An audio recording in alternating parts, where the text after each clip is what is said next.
Well, hello there. Good morning. Good afternoon. We are live. How are we doing today, folks? Welcome. Before we get started playing some Magic today, I don't know if you guys know this, but every time a new set is going to come out, Morrow, aka Mark Rosewater, posts his little teaser on Tumblr. So he posted one for the new set, Foundations.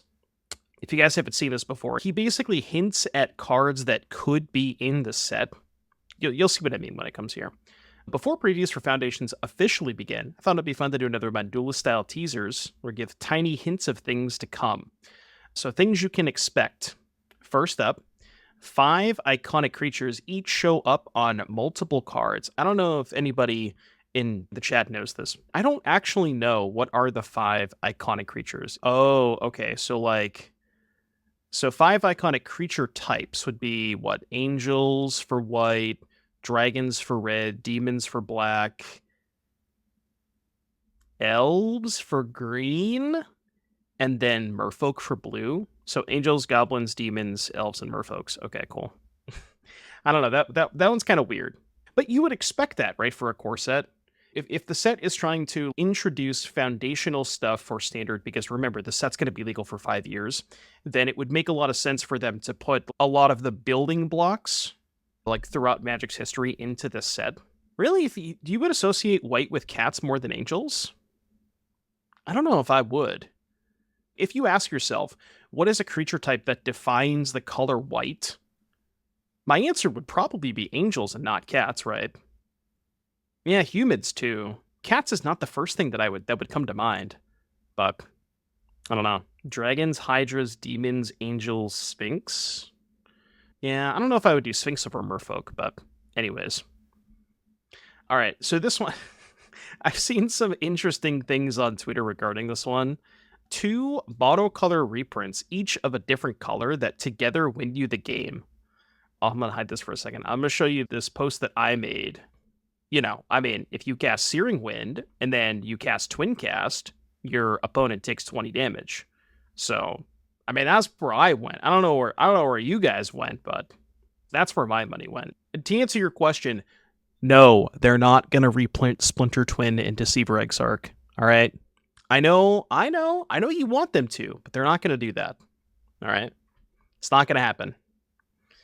Fastest Oracle and Demonic Consultation. Yeah. All right, some creature tokens in this set. 1/1 rabbit, 2/1 ninja, 3/3 raccoon, 4/4 dragon, and a copy that's a nightmare? Okay, copy that's a nightmare is kind of interesting. A character from one of our most popular online Magic stories returns. Hold on, let me think for a second. I'm kind of hoping it's Ramirez de Pietro. I would like to see a Ramirez reprint. What is this? An 8/12 creature with Ward 4? What does it cost? Like 10,000 mana? What about an 8/12? What are these numbers? Where do they come up with these numbers? Tested, by the way. A creature with 7 evergreen keywords. That's kind of nice. Hold on, let me see if I can find the tweet. Give me a sec. A creature with 7 evergreen keywords. 1-800 are you flappin'? Flappin', double slappin', no nappin', scrappin', unflappable. That's pretty good. I like that one. 7 evergreen keywords, huh? I know. They could have made flappin' an ability. They probably should have. That's what I'm saying. It's pretty good, Zatalpa. All right. Here's what really got people's gears turning. And this must have been on purpose. Like, Morrow, the way he set this up is brilliant. So one of them is a Magic Invitational Winners card gets reprinted. And then if you scroll down here a little bit, it says target instant or sorcery card in your graveyard gains flashback until end of turn. Now, just being completely honest with you, do you think, now hear me out, all right? Do you think that if the card they were reprinting was Snapcaster Mage, this would not be here? Like 100%, right? There's no way that they would basically line up the joke and then just give it all to you right now. That's just not possible. So there's no way it's going to be Snapcaster Mage. No shot. I'm trying to think of ones that would make sense as far as invitational cards. I know that they reprinted Meddling Mage before in Alara Reborn. They reprinted Solemn in M12 or M11 or something. So there's been invitational cards that have been reprinted before. And I think from a core set standpoint, I feel like Solemn makes the most sense. It's the simplest design. It's not very confusing. It's a good design card, right? Yeah, the thing is, I don't think they'll do anything with those weird keyword abilities. Like Void Mage has Morph, or Avalanche Riders has Echo. Like, I don't think they're going to put any of those keywords into Foundations. Was it M20? Was it that recent? Is Solemn Simulacrum legal in Pioneer? There's no way, right?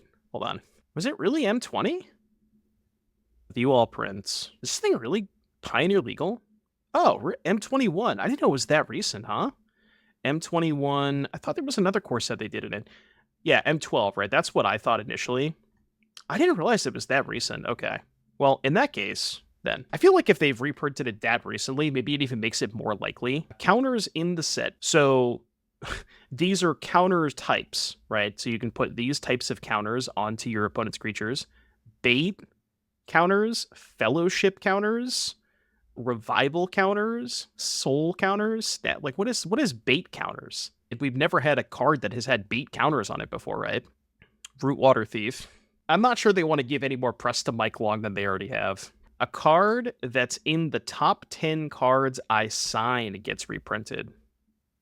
What do you think Morrow signs?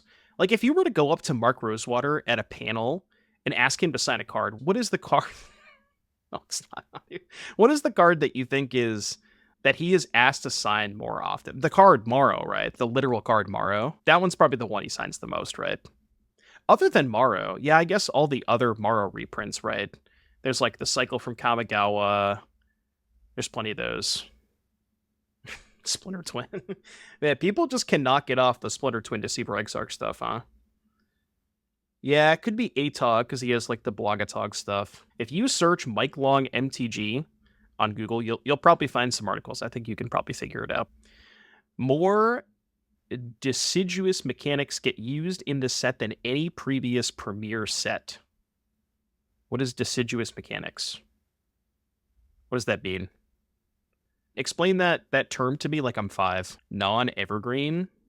Oh, okay. Okay, got it. Interesting. More deciduous mechanics get used in the set than any previous Premier set. Kind of surprising to hear that for a core set, right? But I guess we have this sort of understanding of core sets because that's what we're used to. But I think this core set is going to be a lot different than previous core sets, right? Yeah, it's not how it used to be. This one's going to be a lot different. Here are some rules text that will be showing up on cards. This spell... Oh, okay. Well, I mean, cat's confirmed. The spell costs 1 less for each cat you control. Okay. You can't lose the game, and your opponents can't win the game. Any Platinum Angel enjoyers? Is this text on other cards? I think it is, right? But I can't recall. I know Platinum Angel was the first one. We talked about that one. Creature... What? Creatures you control get +10/+10? I'm sorry, what? Creatures, plural? A deck can have any number of cards named. Oh, God. Relentless Rats, anybody? Is Relentless Rats still expensive? How much is a Relentless Rats run you these days? Bot hello? Like $3. Yeah, Angel's Grace. Grace would be kind of cool, but Grace has Split Second. I don't think they would put Split Second in a set like this. Then exile all other Nightmare tokens you control. Word. They did mention Nightmare tokens earlier. Whenever you draw your second card each turn, create a token that's a copy of this creature. That's kind of cool. Chainer time. Oh, is that what Chainer does? Like, makes Nightmare tokens? Double the number of each kind of counter. So, doubling the season, anybody? You may pay B rather than pay the spell's mana cost if there are 13 or more creatures on the battlefield. I'm sorry, what? 13? 13? How do you think I'm getting 13 creatures on the battlefield, Mark? Come on, what are we doing? Draw a card for each different mana value among non-land permanents you control. That one's kind of cool. All right, creature type lines from the set. Rabbit Noble, Demon Warlock.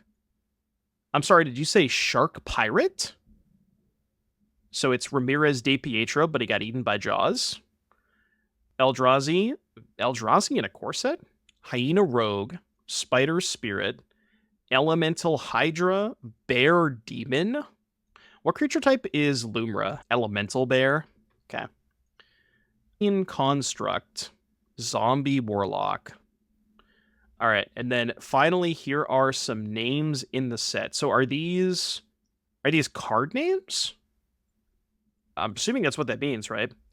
Bolt Wave, Electro Duplicate, Fishing Pole, Goblin Negotiation, Heir Apparent. Good joke. Homunculus Horde, Midnight Snack. I'll give you a Midnight Snack. Perforating Artist, Refute, and just a card called Stab. Just Stab, that's it. Okay, that's where we're going now. Literally just Stab. Get stabbed. No, Refute is not a card. Stab, also not a card. Yeah, when are we gonna get Shank or Lacerate? I don't know where I'm going with that. All right, cool. That was fun. If you're watching this on YouTube, let me know in the comments down below what you think some of these would mean. And most importantly, why is the invitational card going to be Root Water Thief?